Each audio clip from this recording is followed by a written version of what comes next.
Gopal phone করেছে। বলে দাও, আমি ওর বোনকে ডিসোন করে দিয়েছি, বলে দাও তুমি।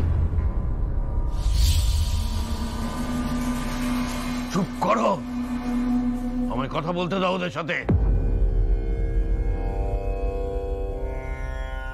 হ্যাঁ গোপাল বল। হ্যাঁ দাদু, বলছিলাম যে মানে ওখানে সব খবর ঠিক আছে তো? পারুল ভালো আছে তো? আমি যখন আছি তখন তোমার চিন্তা কিসের গোপাল? না আসলে গোপাল ফোনটা আমার দে না কেন? বলছি দাদু, আসলে আমি ওই কাকার বাড়িতে এসেছি তো, তো ওই কাকা কাকি সব রয়েছে, ওরা একটু কথা বলতে চাইছে।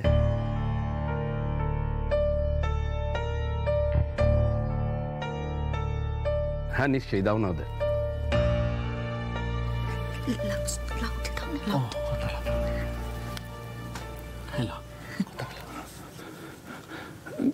কাকাবাবু পেন নাম লিবেন?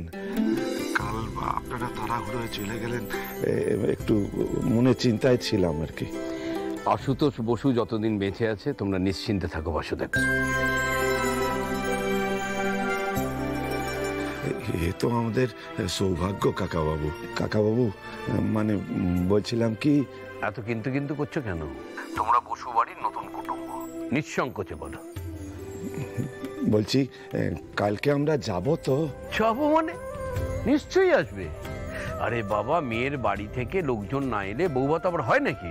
আমি নারকে দিয়ে ওখানে একটা বাস বলাচ্ছি, তোমরা কিন্তু কাল বিকেল বিকেল ঢুকে যাও। হ্যাঁ কাকাবাবু বলছি আমার বিটিটা কথা বলবে তো?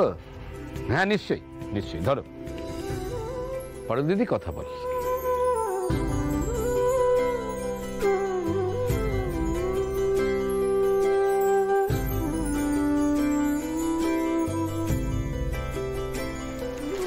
বাবা। পারুল মা, পারুল মা তুই ভালো আছিস তো মা?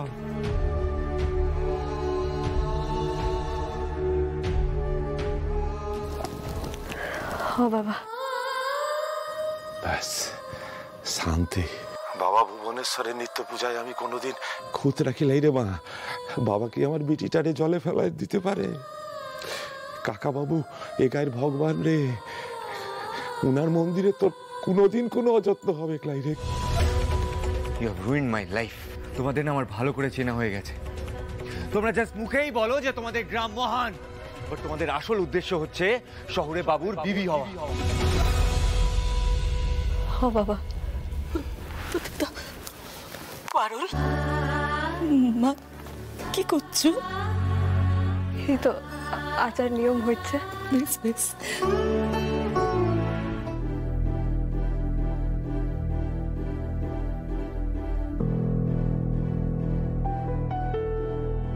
আপনার ভবিষ্যৎ দেখার নমুনা আপনার সামনে দাঁড়িয়ে আছে বাবা। আমি কত শান্তিতে আছি সেটা এতদিন ধরে চোখের সামনে দেখেও আপনি বোঝেন না?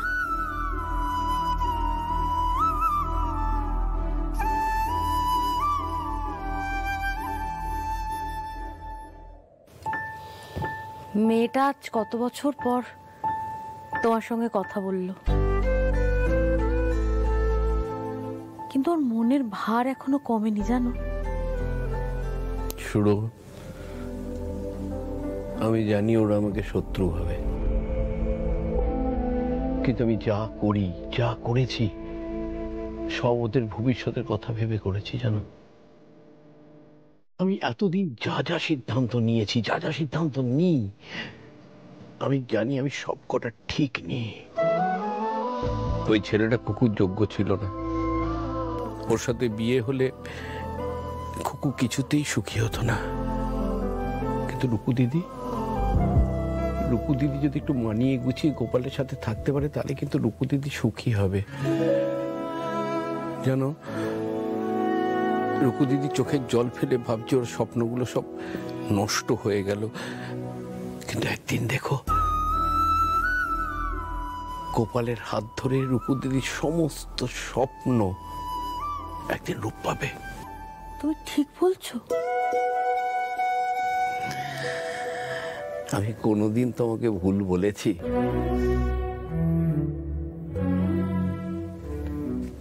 আচ্ছা একটা কথা বলো তো আমাকে, রুকু দিদির জন্য গোপালের থেকে ভালো ছেলে কি আমি পেতাম না? তাহলে কেন গোপালের সাথে বিয়ে দিলাম? রুকু দিদির স্বপ্ন বিদেশ যাবে, কিন্তু জানো বিদেশে গিয়েও একা একা থাকতে পারতো না। বিদেশে সবাই দৌড়চ্ছে, ইঁদুর দৌড়, ওখানে এক গ্লাস জলও নিজেকে গড়িয়ে খেতে হয়। আর তুমি তো জানো রুকু দিদি ভীষণ নরম সরম শান্তশিষ্ট, ও পারবে না, ওখানে গিয়ে পারবে না, ওর স্বপ্নগুলো সব ভেঙে যাবে। আর ওর স্বপ্নগুলো যদি ভেঙে যায় তাহলে সব থেকে বেশি কষ্ট পাবে কে বলো? আমরাই তো। সেই জন্য আমি ওই ন্যাড়া গোয়ালে নিয়ে গিয়ে রুকু দিদিকে ফেলেছি, ওই প্রতিকূল পরিস্থিতিতে, যেখানে ও নিজেকে অ্যাডাপ্ট করতে শিখবে, চ্যালেঞ্জ করতে শিখবে, পরিস্থিতির সাথে মানিয়ে নিতে শিখবে। তবে যাক না, বিদেশ যাক। ওরা ওরা ওকে যেতে দেবে বিদেশে? নিশ্চয়ই দেবে। তুই তো জানো গোপাল পড়াশোনা ভালোবাসে, ও তো চাই রুকু দিদিও পড়াশোনা করুক, হ্যাঁ তাই না? আমার বিশ্বাস জানো গোপাল কোনোদিন রুকু দিদির পড়াশোনার পথে অন্তরায় হবে না। কি এবার কি মনে হচ্ছে?